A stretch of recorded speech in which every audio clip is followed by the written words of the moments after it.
convaincu, en ce qui concerne le projet parisien, que ce qui fait la spécificité de l'élection de 2020, c'est qu'il va falloir tout à la fois réparer le chaos et la grande tension dans laquelle la ville actuellement est plongée, et en même temps voir sur le long terme les transformations dont la capitale a besoin pour les 10 années à venir.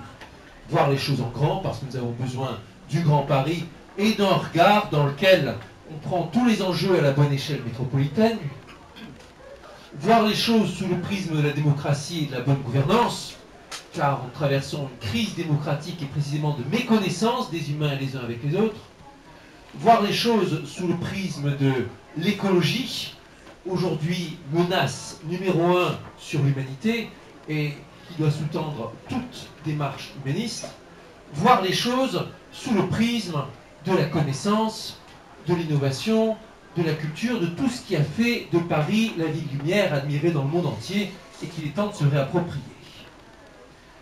On est donc sur un projet pour Paris qui devra marier la rationalité du scientifique qui ordonne les choses, et par le chaos, la vision du chercheur qui veut imaginer, aller trouver ce que les autres n'ont pas forcément vu, et l'humanisme qui sous-tend l'ambition de Paris et ville universelle, souhaitant montrer le chemin à toute l'humanité. Commençons, si vous le voulez bien, par revenir. Je vais vous dire d'abord quelques mots en tant que scientifique, en tant que mathématicien, et on abordera sous ce prisme la question de l'humanisme. L'humanisme, tout ce qui s'intéresse à l'humain, qui considère l'humain au centre du jeu, en particulier par sa capacité à appréhender les choses, à les connaître, et à s'intéresser à tout ce qui est la transmission, les idées. S'il y a un point commun dans ma carrière de mathématicien et dans ma carrière de politique, c'est bien le fait d'être, dans un cas comme dans l'autre, le fidèle serviteur des idées. Des idées qu'il faut faire vivre, transformer, des idées qui se propagent dans le cerveau des uns et des autres. Qu'est-ce que c'est dur, comme on le voit en politique, d'arriver à imprimer une idée dans le cerveau des citoyens. Grande difficulté à trouver les moyens de les communiquer. En tant que mathématicien, la tâche est bien plus simple. Vous avez juste à trouver la bonne idée, à la mettre sur la table et à laisser l'humanité, vos frères et sœurs en humanité, la répandre si elle est bonne. Et vous pouvez être un mathématicien le plus bredouillant du monde, avec des fautes de syntaxe incompréhensibles parfois. À partir du moment où vous avez la bonne idée, celle qui va au-delà, qui est originale, à laquelle vos copains n'auront pas pensé, votre carrière avance. Politique, parfois, celui qui a l'idée la plus stupide qui soit et l'affirme d'une voix forte et convaincante a plus d'impact que celui qui est dans le vrai mais n'arrive pas à imprimer. La forme compte beaucoup plus. Petite anecdote, quand Misha Gromov, l'un des plus grands mathématiciens vivants, et l'homme qui a certainement la personne vivante qui a le plus changé la géométrie aujourd'hui, a fait son premier exposé en France à l'Institut des hautes études scientifiques. Il est venu devant un public choisi de grands experts exposer sa théorie, ses idées.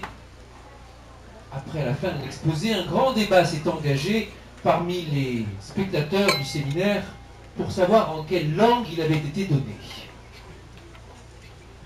Les uns pensaient que c'était du russe, d'autres du français, certains de l'anglais. Ils n'arrivaient pas à se mettre d'accord sur la langue qui était là. Voilà les talents de communication de celui qui a été reconnu. Ah, il y a un expert. Justement, en tout cas, il y en a dans la salle quelques-uns qui connaissent au moins de réputation. Voilà les talents de communication de quelqu'un qui a réussi à imposer sans aucun mal ses idées comme étant parmi les plus révolutionnaires de tout ce que la mathématique a produit. Une valeur clé en mathématiques, c'est l'universalisme. Quelque chose qui a l'air clé en mathématiques. Le mathématicien est quelqu'un qui croit en l'universalité des lois, qui croit qu'il existe une façon abstraite de prendre tous les problèmes et de les appliquer. On peut faire le lien avec une façon très française de voir les choses. Qui me posait la question sur l'énarchie? Elle était là. Certains diront, voilà, justement, quelqu'un qui croit que on gouverne de façon abstraite, avec des règles qui s'appliquent à tous, sans prendre en compte le cas particulier. En un sens, c'est une démarche qui n'est que la moitié de ce qu'on va appeler humanisme. Humanisme, on va dire, on cherche les lois universelles et on cherche à les décliner et à voir toutes les nuances, toutes les façons qui font que d'un endroit à l'autre, d'une idée à l'autre, on va avoir des différences, des façons d'appréhender en fonction de la culture. A l'inverse, quand vous vous intéressez seulement aux nuances, aux cas particuliers, sans tirer de loi générale, vous avez une démarche très pragmatique qui se fait entièrement dans la spécialité, dans un certain point de vue, mais qui ne remplit pas la clause d'universalisme. Et je vais argumenter qu'il vous faut les deux, la loi et la déclinaison sur le terrain, pour avoir une politique efficace. Toute ma carrière a été placée sous le signe du décloisonnement et de la façon de faire se parler des regards différents. Mathématiques, ça a été une façon de mettre ensemble analyse, probabilité et physique mathématique. En tant que conférencier, ça a été sans arrêt le mariage entre art et mathématiques. En tant que directeur d'institut, ça a été une façon de mettre ensemble les sciences mathématiques et le monde économique. Et comme ça n'avait pas été simple de convaincre mon conseil d'administration à l'Institut Henri Poincaré qu'au lieu d'un universitaire, nous devions prendre comme président de conseil d'administration le patron d'une boîte qui faisait de la finance. Et ce genre de décloisonnement, à chaque fois, a été fructueux. C'est le cœur aussi de mon engagement politique. Et une façon d'arriver à mettre en place le progrès dans le mariage entre les sciences, la technique, la rationalité d'une part, et d'autre part, les lois politiques, les règles politiques, les questions d'entente des uns avec les autres, de s'allier autour de projets, de s'allier autour de mouvements, autour d'idées qui rassemblent. Le scientifique en politique peut apporter un regard rationnel, oui, mais ça ne suffit pas.